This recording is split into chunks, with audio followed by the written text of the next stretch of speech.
E, pô, eu já queria ir trocando de assunto, já que a gente falou muito bem do Botafogo, queria puxar uma resenha do Fluminense que, pô, Boa, Arthur, vambora. só pra saber a sua opinião se é a mesma que a Tá. minha.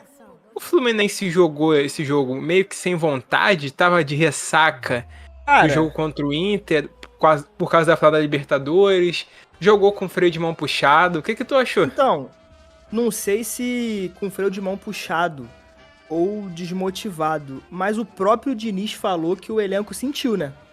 O elenco sentiu, porque o jogo contra o Internacional fora de casa foi tão desgastante, no sentido mental e físico, que esse jogo contra o Botafogo o elenco não chegou 100%. Acho que a gente pode afirmar isso aqui. Ah, jogou sem vontade, jogou cansado, jogou com o freio de mão puxado? Cara, independente da forma, não chegou 100%. Não chegou 100%. Não era o Fluminense 100% que a gente estava acostumado. E aí, por exemplo, eu acho que essa escalação do Diniz não condiz com o que o time poderia apresentar nesse momento, tá? Porque se a gente tá falando aqui de um Fluminense cansado, que não chega 100% pro jogo, o Diniz foi basicamente um kamikaze jogar no 4-2-4 com o Ganso no meio campo como segundo volante, sabendo que ele ia jogar contra um Botafogo que é muito, muito, muito forte no contra-ataque. É um time muito reativo. E isso pode ser um problema contra o Boca Juniors, tá? Porque assim, a gente fica aqui falando, o Fluminense é favorito contra o Boca, o Fluminense é favorito contra o Boca. O Fluminense é muito melhor do que o Boca só empatou. Só que o Boca é tão reativo, ou até mais reativo do que o Botafogo foi nesse jogo, tá? O Boca gosta muito de jogar no contra-ataque. E o Fluminense, se for com esse esquema totalmente ofensivo pra frente, desgovernado, vai sofrer. Vai sofrer no Maracanã. Exato, exato. Esse jogo acho que foi um exemplo perfeito do que o Diniz não deve fazer na final, entendeu? Perfeito. Perfeito. Essa formação, vou até pegar aqui gancho num comentário do Lucão, a formação 4-2-4 não funciona mais. Diniz tem parcela de culpa nessa, ainda mais com o Ganso em baixa. E aí, falando de Paulo Henrique Ganso, cara, é complicado a situação do atleta, porque, cara, Foi um vaiado. ótimo jogador, foi vaiado, foi muito vaiado até, e na minha opinião, uma vaia desnecessária por tudo que o Ganso fez e vem fazendo ainda, tá ligado? E eu acho que ele tá sendo escalado numa função que nunca foi a função dele de segundo volante.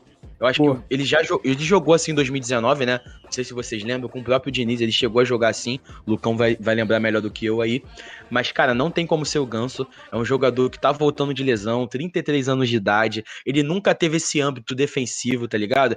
Essa vontade de defender. Ele nunca teve isso, ele nunca foi esse jogador, sabe? E a partir do momento que você joga essa obrigação defensiva num jogador que tem só qualidades ofensivas, você acaba minando as suas qualidades ofensivas e também você não consegue achar nada defensivamente, porque nunca foi a característica dele.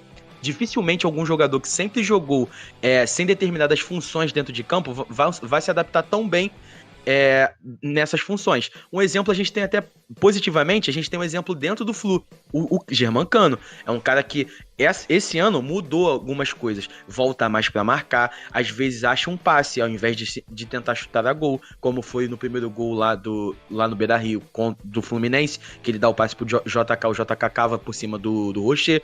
Então, tipo, cada um funciona de uma maneira que determinada, né? Ninguém é igual a ninguém.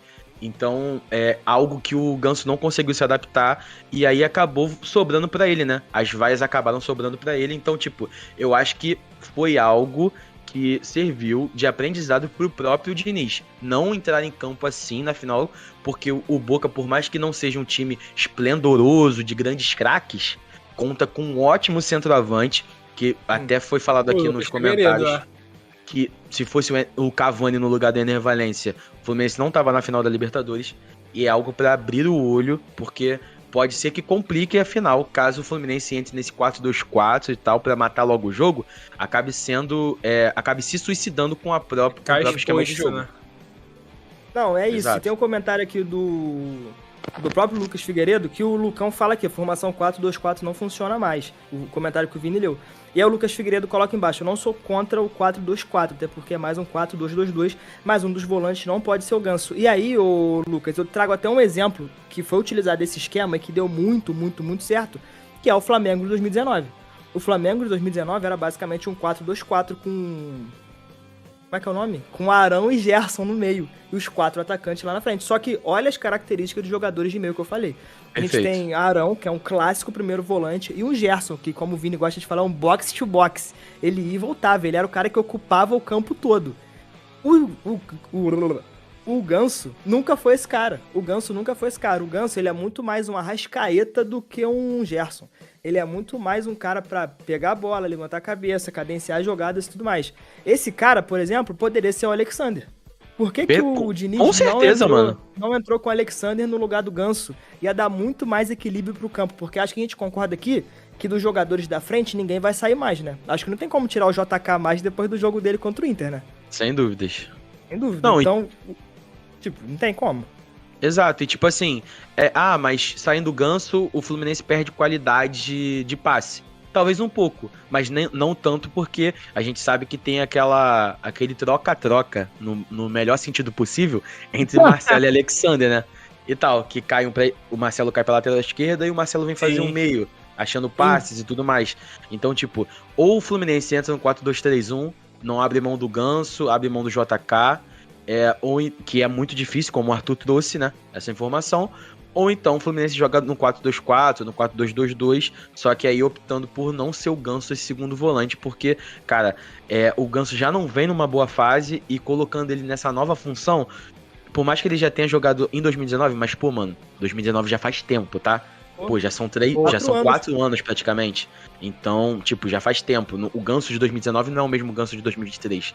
Então, eu acho que tem que achar uma melhor maneira possível aí. Eu acho que esse tipo de escalação é pra o Fluminense na emergência, sabe? Precisando do resultado, assim como precisou contra o Inter. Que aí tira Felipe Melo, recua o André pra zagueiro, coloca o Martinelli e deixa o time mais ofensivo. Eu acho que aí funciona. Eu acho que aí é válido. Mas agora, pra você começar a partida, tipo, 0-0 ali que você vai construir ainda o resultado, placar em cima do jogo, não tem jogo de ida, jogo de volta, eu acho que o Diniz tem que ser agir um pouco mais com cautela, sabe? Senão ele vai perder a cabeça, como perdeu, né, no tempo técnico lá, de chamar na bronca, comendo esporro o time do Fluminense todo, depois de ter tomado 2-0. E eu vou ler aqui alguns comentários da galera. Os jogadores do Botafogo não fizeram que nem o Ener Valencia e mataram o jogo, exatamente. Teve aquele comentário do Cavani. E aí, eu admiro a coragem do Diniz, mas ela tá virando loucura. A gente acabou de falar sobre isso, com a cautela que o Diniz vai ter que ter na final, porque jogo único, irmão. Tudo pode acontecer, como o Vini falou aí agora. Ele tem que jogar com 2 volantes, pelo menos. Ele tem que lembrar que o Marcelo não marca bem, precisa de uma cobertura para atacar melhor. Pela bola jogada recentemente, eu sacaria o Ganso e colocaria o Martinelli e o Alexander. E aí o Lucão aqui, Tiquinho, craque do Brasileirão disparado. Não se deixa um craque no banco. Bizarro.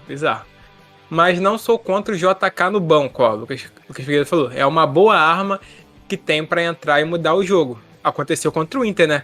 Que ele entrou e mudou o jogo completamente. E aí o Lucão aqui revoltado. Marlon zagueiro, decepção. Mal na partida o Marlon. Mal na partida. E aí o Lucão aqui repetiu aquilo que vocês já falaram, da formação 4-2-4 e tudo mais. E tendo Marcelo em campo, praticamente um suicídio e tudo mais. E aqui, só pra completar aqui, JK, apesar da fase, renderia entrando no segundo tempo pra mudar o jogo ou o Keno sairia. É o que a gente falou aqui agora. E é isso, galera. Todos os comentários aqui. Acho muito difícil um dos 4 da frente sair. Também acho. E o mais provável pra sair, caso tenha que sair alguém, eu acho que é o JK mesmo. Keno, acho impossível, tá ligado? Porque o Keno, cara, vem apresentando um ótimo futebol, tá ligado? Era um cara que veio desacreditado pela lesão que teve no Atlético, nunca teve um histórico de lesões grandes, mas teve lesões seguidas no Atlético, tava bichado, tava velho, e, tá jogando muito atualmente, tá ligado? Eu acho que ele e Arias são peças essenciais pelas pontas, e o Germancano a gente não precisa nem falar, né, cara? É isso, e o Fluminense e o Botafogo, a agenda aqui dos times carioca na próxima rodada, depois da data FIFA, o Botafogo encara o América Mineiro só no dia 18, quarta-feira, às 8 da noite, lá no Independência, e o Flusão aqui de novo, a CBF boicotando. Tem 2 jogos na quinta-feira, pra variar, né? Tem o Fluminense e Corinthians no Maraca às 9h30 da noite. É verdade. E acho que fechamos, né? É isso. Fechamos Verdade. então?